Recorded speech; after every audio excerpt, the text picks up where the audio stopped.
प्यारे बच्चों, जैसा कि मैंने आपको पिछली वीडियो में कहा था कि हम नेक्स्ट वीडियो में लेके आएंगे हमारा वो पार्ट जो इस साल के लिए ट्रूली न्यू है। इससे पहले कभी मैथ्स में इस तरह के क्वेश्चन नहीं पूछे गए आपके सिलेबस से रिगार्डिंग, तो जिसका नाम क्या है बेटा, केस स्टडी। आपके टाइम को बचाने के लिए मैंने पहले से यहाँ पे एक क्वेश्चन लिख के रखा हुआ है आपके लिए। मैंने क्या बताया था इसके बारे में आपको पिछली वीडियो में, मैंने आपको बताया था कि एक अब आपके जो पेपर पैटर्न मैंने बताया था, एग्ज़ाम पैटर्न, जिसने भी वो एग्ज़ाम पैटर्न नहीं बता या फिर पहले चैप्टर से रिलेटेड या दूसरे चैप्टर की पहली वीडियो इसने भी नहीं देखी है तो वो नीचे डिस्क्रिप्शन में लिंक है, उस पर क्लिक करके बेटा ज़रूर देखें, क्योंकि मैं यहाँ पे आपको इम्पोर्टेंट क्वेश्चंस कवर कर रहा हूँ। वो क्वेश्चंस जो आपके एग्ज़ाम में आने के 100% चांस है, जिन क्वेश्चंस की रिलायबिलिटी ज़्यादा है, उन्हीं की मैं बात कर रहा हूँ। तो ये हमारा नया टॉपिक है केस स्टडी। इससे पहले कभी इसके बारे में पूछा नहीं गया, तो हम बात करते हैं इस केस स्टडी को लेकर। केस देखो, कोई भी केस स्टडी आएगी तो डेफिनेटली उसमें एक पैराग्राफ तो होगा ही होगा, और उस पैराग्राफ के बेसिस पे आपको उस टॉपिक से रिलेटेड फाइव सम्स दिए जाएंगे, 1 2 3 4 5। एक बेनिफिट वाली बात है बेटा कि ये MCQ टाइप्स क्वेश्चन होंगे। कैसे होंगे? MCQ टाइप्स क्वेश्चन होंगे। अब कुछ बच्चों को डाउट रहता है कि सर हम इन्हें सॉल्व करें या इनका डायरेक्ट आंसर लिखें। बेटा मैं सब कुछ बताऊंगा आपको, यहाँ पे सारी चीज़ें डिटेल में बताऊंगा, तो यहाँ पे ध्यान से समझिए। जैसे मैंने ये पहला केस स्टडी लिया जो काफ़ी इम्पोर्टेंट है, ठीक है। क्या है कि अ पैराबोलिक ट्रेजेक्टरी। पैराबोलिक आप जानते हो, परवलयाकार आकृति होती है, ठीक है। A parabolic trajectory for underpass of overbridge is represented by fx equal to ax square plus bx plus c। मतलब एक पैराबोलिक ट्रेजेक्टरी है ओवरब्रिज की, अंडरपास की, तो उसको दर्शाया गया है, ठीक। उसको इस तरह से आपको दर्शाया गया है ये अंडरपास को, जो कि ये कैसी ट्रेजेक्टरी है, कैसा कर्व है, पैराबोलिक कर्व। पैराबोलिक कर्व में से दर्शाया गया, जिसे रिप्रेजेंट किया गया fx equal to ax square plus bx plus c से। अब इसके बारे में थोड़ी सी डिटेल दे रखी है, क्या कि which is symmetric about a line that is called axis of symmetry. जिस लाइन के अबाउट ये सिमेट्री होल्ड करता है, मतलब दो इक्वल पार्ट्स में डिवाइड होता है, उस लाइन को क्या कहा जाता है? एक्सिस ऑफ सिमेट्री कहा जाता है, ठीक है भैया। And it's point of intersection of the curve is called vertex of parabola. जो पैराबोलिक ट्रेजेक्टरी पे जहाँ पे ये कट कर रहा है वो पॉइंट कहलाता है वर्टेक्स ऑफ पैराबोलिक ट्रेजेक्टरी। तो ये इन्फॉर्मेशन हमें दी है, हमें यहाँ पे दिया है पॉलिनॉमियल, किस में दिया है? एक्स में। तो हमें पैराबोलिक ट्रेजेक्टरी वगैरह से क्या मतलब है, अंडरपास का हम क्या करें? कुछ नहीं करना, बस आपने किस पे ध्यान देना है कि ये पॉलिनॉमियल एक है, वो भी कैसा है पॉलिनॉमियल? क्वाड्रेटिक पॉलिनॉमियल दिख रहा है हमें, क्योंकि एक्स की हाईएस्ट पावर कितनी है? 2 है। तो ये क्वाड्रेटिक पॉलिनॉमियल है, इतना हमारे समझ में आ गया। और जिसका कर्व कैसा होता है? पैराबोलिक कर्व होता है। ये बात यहाँ से हमें पता चल चुकी है। तो जब ये बात पता चल चुकी है तो फिर अब हम इसे सॉल्व करने की तरफ आते हैं। तो कोई भी क्वेश्चन नंबर आपको ये 17 से शुरू होता है, मान लो ये 17 नंबर पर ही क्यों ना हो, तो जो भी है तो उसका फर्स्ट पार्ट की तरफ आप चलते हो। तो फर्स्ट पार्ट में आपने क्या देखा? पहला क्वेश्चन आपने रीड किया था, graph of a quadratic polynomial is. तो जो क्वाड्रेटिक पॉलिनॉमियल है उसका ग्राफ, उसका कर्व कैसा, उसका ग्राफ कैसा होता है? तो स्ट्रेट लाइन। बेटा स्ट्रेट लाइन होता है लीनियर पॉलिनॉमियल के लिए, मैं बताता चल रहा हूँ। स्ट्रेट लाइन एक लीनियर पॉलिनॉमियल के लिए होता है। पैराबोला हमारा ये राइट आंसर। तो आपका जो भी आंसर है उसे आप एज इट इज लिख दोगे कि parabola is the right answer.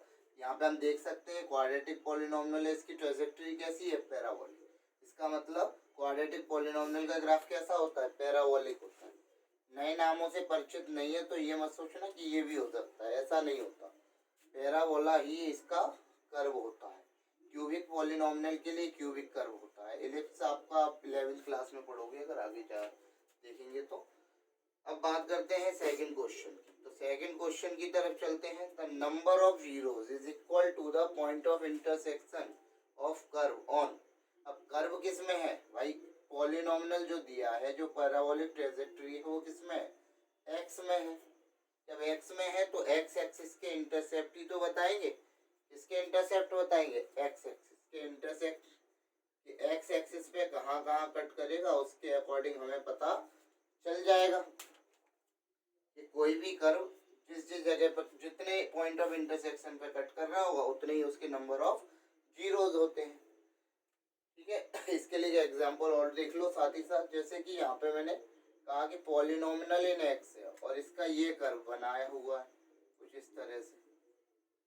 अब इसके नंबर ऑफ जीरोज बताइए, तो नंबर ऑफ जीरोज कितने हो जाएंगे बेटा, एक मार्क्स में ये भी इसकी जगह पर रिप्लेस करके बन सकता है। तो 1 2 3 पॉलिनोमियल एक्स में है तो एक्स एक्सिस के पॉइंट ऑफ इंटरसेक्शन के equal he number of zeros होते हैं। ठीक है, तो ये बात आती है इसकी कि नंबर ऑफ जीरोज जो होते हैं वो इक्वल होते हैं point of intersection of curve on x axis, y axis या फिर एक्स एक्सिस और y axis, none of these.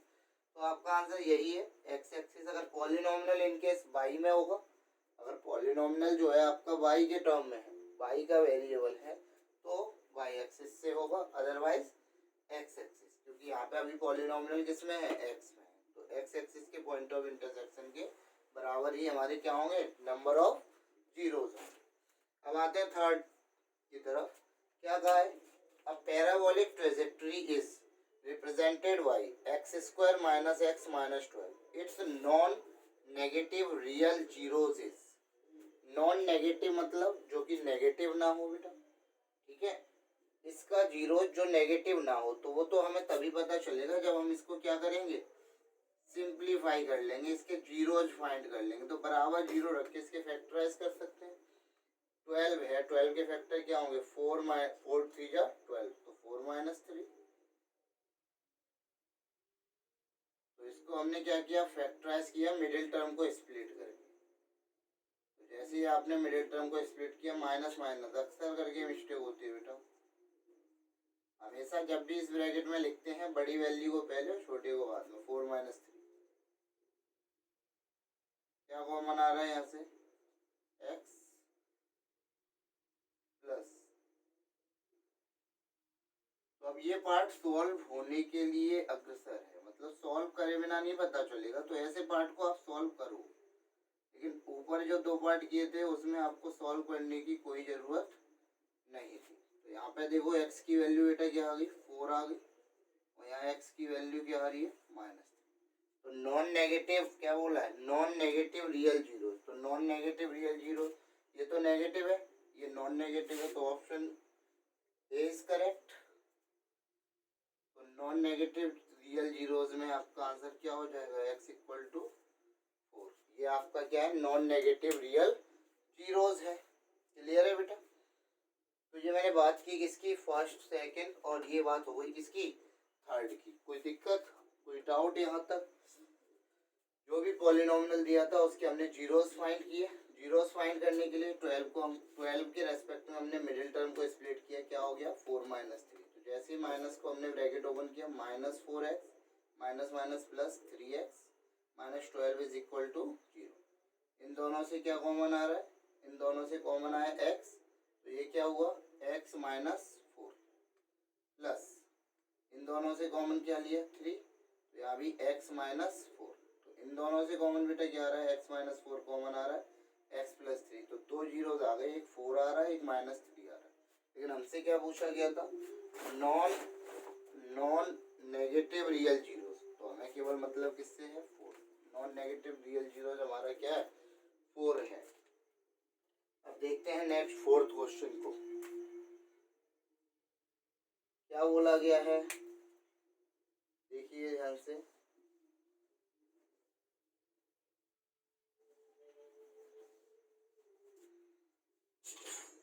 क्या है बेटा, ये 1 zeros and sum of zeros of a parabolic trajectory are -3 and 2। तो जैसा कि आप जानते हो 1 zeros मतलब अल्फा से रिप्रेजेंट कर सकते हैं, कितना दिया, -3। सम ऑफ जीरोस,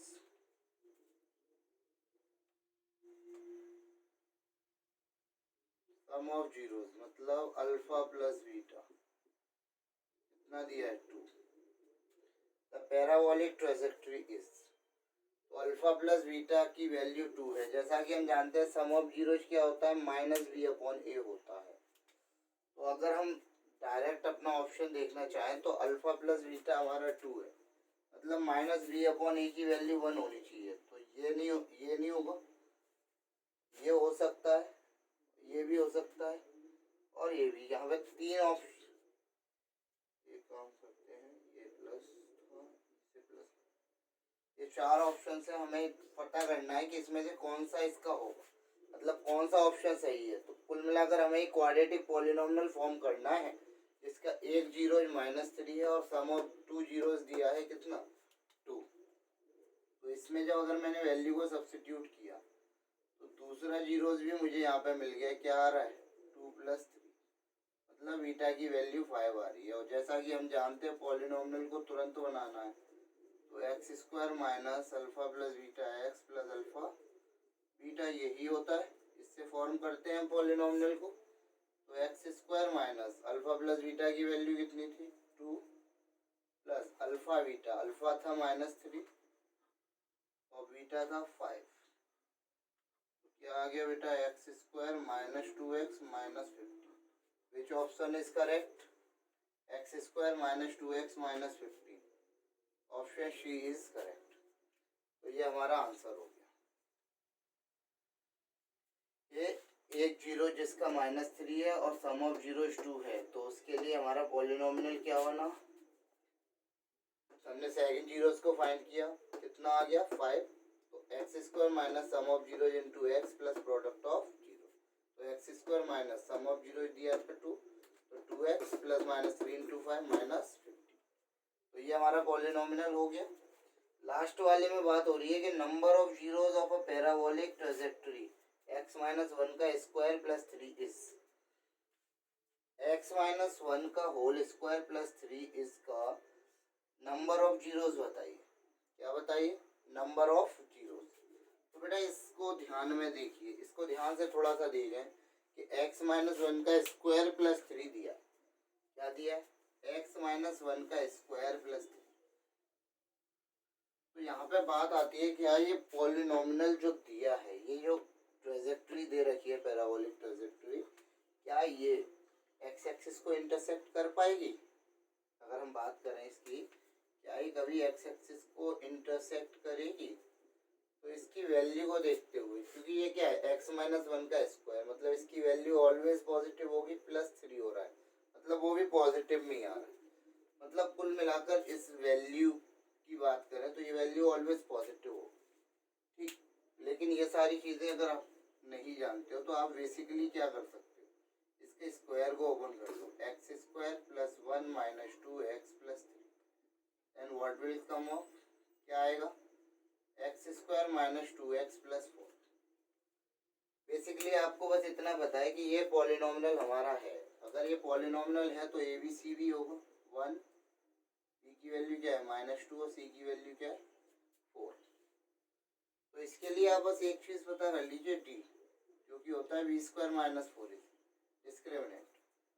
तो यहाँ पे जैसे ही आप निकालोगे तो ये क्या आ रहा है 4 × 1 × 4 -16, कितना आ रहा है -12।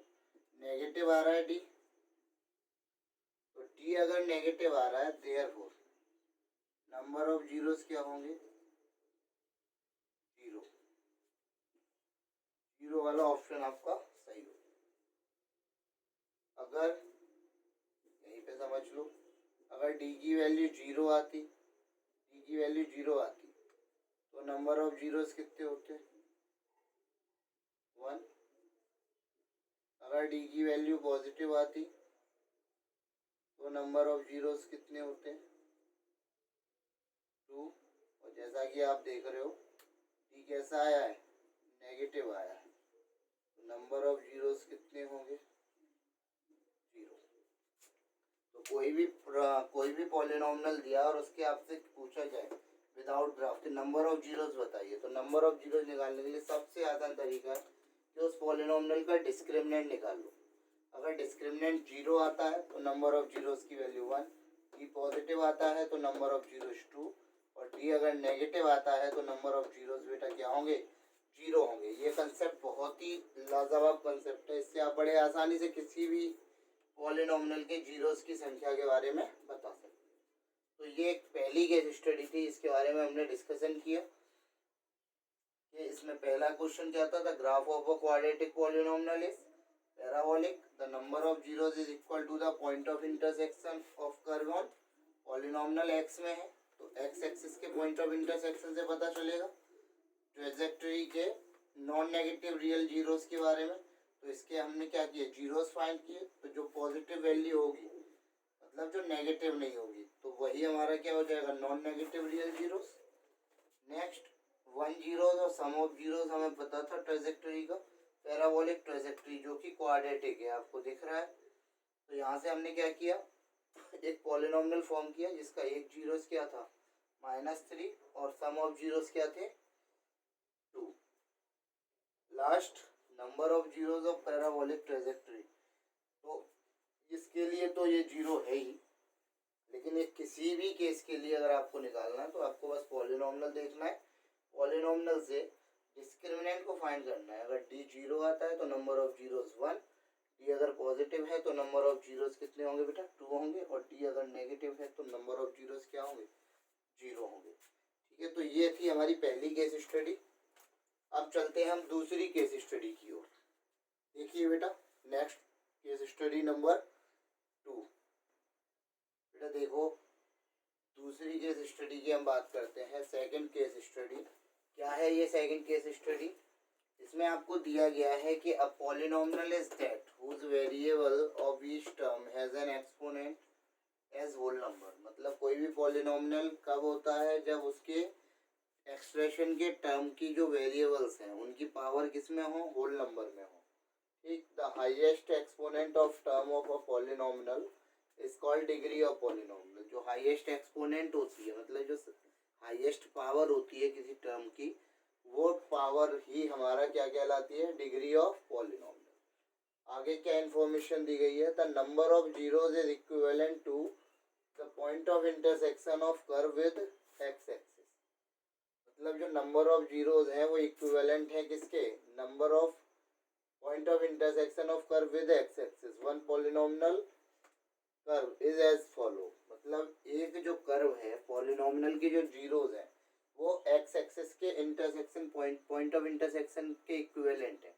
मतलब किसी भी नंबर ऑफ जीरोस उस एक्सिस के मतलब एक्स एक्सिस पे जो पॉइंट इंटरसेक्ट करेंगे उसके इक्विवेलेंट है, और उसके रेस्पेक्ट में उसने क्या बोला है कि एक पॉलिनॉमियल का कर्व जो है वो इस तरह से दे रखा है। तो ये कर्व का ट्रेजेक्टरी हम जानते हैं पैराबोलिक ट्रेजेक्टरी होता है, जैसा कि पिछले में देखा था। ठीक है, एक पैराबोलिक ट्रेजेक्टरी है, तो ये कैसा कर्व, कैसा पॉलिनॉमियल होगा, क्वाड्रेटिक पॉलिनॉमियल होगा। इस कर्व के बारे में थोड़ा सा देख लेते हैं कि इस कर्व से हमें क्या क्या जानकारियाँ मिल रही हैं। 3 जानकारियाँ मिलती हैं बेटा, कि कोई भी क्वाड्रेटिक पॉलिनॉमियल पहले तो उसकी स्टैंडर्ड फॉर्म क्या होती है, ax² + bx + c होती है।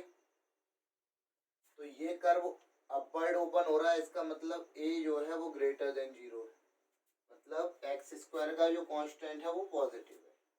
ठीक, अगर डाउनवर्ड ओपनिंग होती है तो a लेस देन 0 होता है, मतलब a नेगेटिव के लिए डाउनवर्ड ओपनिंग होती है। ये अपवर्ड ओपनिंग हो रही है, मतलब ऊपर की तरफ ओपन हो रहा है कर्व, इसका मतलब a क्या है, ग्रेटर देन 0 है। ठीक, और क्या जानकारी मिलती है इस कर्व से, कि ये कर्व एक्स एक्सिस को 2 पॉइंट पे कट कर रहा है, ये मतलब इसके नंबर ऑफ जीरोस कितने हो गए, 2 हो गए। ठीक, और यहाँ पे जो आपको ये वैल्यू दिख रही है, ये वैल्यू इसके जीरोज को रिप्रेजेंट कर रही है। किसको रिप्रेजेंट कर रही है, जीरोज को। तो इसके जीरोज क्या हो गए, -1 और 2, इसके क्या हो गए, जीरोज हो गए। ठीक, तो अब आते हैं अपने क्वेश्चन सेट पर। इस 5 क्वेश्चन में से कोई भी 4 करने होते हैं। तो बेटा पहला क्या है, which of the following is not a polynomial. दिए गए एक्सप्रेशन में से कौन सा पॉलिनोमियल नहीं है, ध्यान देना, इज नॉट अ पॉलिनोमियल, कि वो पॉलिनोमियल नहीं है, वो कौन है। तो पहले वाले की बात करें तो पहले वाले में बेटा देख सकते हो आप x⁻1 है, यहाँ x⁻3 है, या कांस्टेंट है।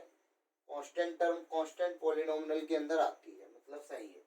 तो इसमें हाईएस्ट पावर 3 है, ये क्यूबिक पॉलिनोमियल है। कैसा पॉलिनोमियल है, पावर 3 होता है तो उसे क्या बोलते हैं, हाईएस्ट पावर 3 होने पर उसे क्यूबिक पॉलिनॉमियल कहा जाता है। मतलब ये तो पॉलिनॉमियल है। सेकंड पर है 9x² माइनस √6x + 5। क्या यहाँ पे x की पावर की बात करें तो x की पावर 2 है, यहाँ पे x की पावर क्या है 1 है। बहुत से बच्चे कंफ्यूज होते हैं कि रूट में 6 है, कहीं ये पॉलिनॉमियल तो कहीं ये गड़बड़ तो नहीं है, कोई पॉलिनॉमियल ना हो। लेकिन नहीं बेटा, कि x की पावर से मतलब होता है हमें रूट में कांस्टेंट है क्या है उससे हमें कोई मतलब नहीं है। तो यहाँ पे ये कैसा पॉलिनॉमियल है, क्वाड्रेटिक पॉलिनॉमियल, ये भी पॉलिनॉमियल है। तो इस वाले ऑप्शन की बात करें तो x की पावर 2 है, यहाँ √x है। √x मतलब x की पावर 1/, मतलब ये पॉलिनॉमियल नहीं है। कुछ बच्चों को डाउट हो सकता है कि -7 के बारे में क्या ख्याल है। तो बेटा ये इसको हम कहते हैं कांस्टेंट पॉलिनोमियल। क्या कहते हैं, कांस्टेंट पॉलिनोमियल। तो कोई कंफ्यूजन नहीं होना चाहिए कैसा भी, ठीक है। ये क्या कहलाता है, कांस्टेंट पॉलिनोमियल कहलाता है। तो यहाँ पे इनमें दिए गए पॉलिनोमियल, दिए गए एक्सप्रेशन में कौन सा पॉलिनोमियल नहीं है, तो C option is the right answer. अब आते हैं नेक्स्ट क्वेश्चन की तरफ। Graph of a linear polynomial is, linear polynomial का ग्राफ किस तरीके का होता है। तो पहला ऑप्शन दिया है पैराबोला। भाई पैराबोला ट्रेजेक्टरी तो हमने पिछली बार पिछले केस स्टडी में डिस्कस करी थी।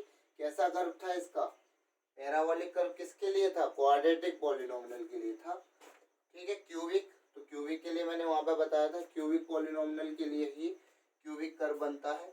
अब बात आई स्ट्रेट लाइन की, स्पाइरल की। बेटा नया नाम होने से क्या आंसर नहीं होता वो, ठीक है। तो ध्यान से समझो, आपने कई सारे स्ट्रेट लाइन इक्वेशन को ग्राफ पर रिप्रेजेंट किया था 9th क्लास में, ठीक है। तो उसके बेसिस पर भी देखा जाए तो पॉलिनोमियल जो अगर लीनियर पॉलिनोमियल है तो उसका ग्राफ कैसा होता है, एक स्ट्रेट लाइन कर्व होता है। कैसा कर्व होता है, स्ट्रेट लाइन कर्व होता है, ठीक है। अब आते हैं हम थर्ड क्वेश्चन की तरफ। हमने 2 क्वेश्चन कर लिए। Third question, the zeros of the polynomial from graph are. जो ग्राफ दिया उससे पॉलिनोमियल के जीरोज क्या है। तो मैंने अभी अभी सर्किल करके बताया था, कहाँ पे कट कर रहा है, -1 और 2 पे कर रहा है। तो जीरोज क्या है, -1 और 2। ऑप्शन -1 और 2, मतलब ए इज करेक्ट, ठीक। ग्राफ को देखते ही आपको पता चल गया कि कौन कौन से आपके जीरोज हैं, ठीक है। 2 और -1, 2 और -1 are the zeros of polynomial. Next question, the quadratic polynomial for the graph is, जो ग्राफ है उसके लिए पॉलिनोमियल कौन सा बनेगा। तो आप इनमें सर्च करोगे, वैल्यू रख के चेक करोगे। एक तो वो तरीका होता है डायरेक्ट सॉल्व कर लो।